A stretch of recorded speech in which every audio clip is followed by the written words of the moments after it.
Yeah. Dari jauh tapi hati tetap dekat. Ini suara yang takkan padam. Yeah. Dari jalan sunyi sampai kota asing, bawa cerita lama yang tak semua faham ini. Langkah kecil tapi tekad besar. Suara dulu dipendam, sekarang mula meledah.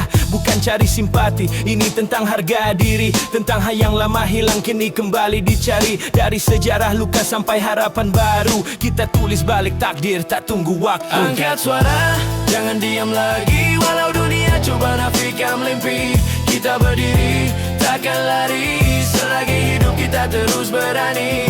Angkat suara, jangan diam lagi. Walau dunia coba nafikan mimpi, kita berdiri, takkan lari.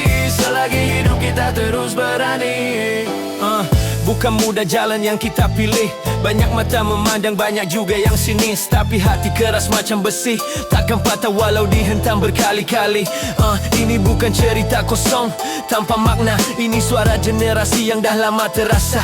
Dari luka jadi tenaga, dari jatuh kita bangun lebih gagah. Angkat suara, jangan diam lagi. Walau dunia coba nafikan mimpi, kita berdiri, takkan lari. Selagi hidup kita terus berani.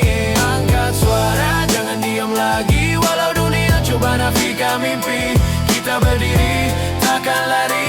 Selagi hidup kita terus berani. Kalau malam gelap kita jadi cahaya. Kalau jalan sempit kita buka ruangnya. Tak perlu takut pada bayang sendiri, sebab kita taruh siapa diri ini.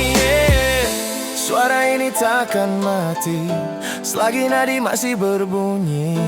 Kita terus jalan, terus berdiri, sampai dunia dengar ini identiti. Angkat suara,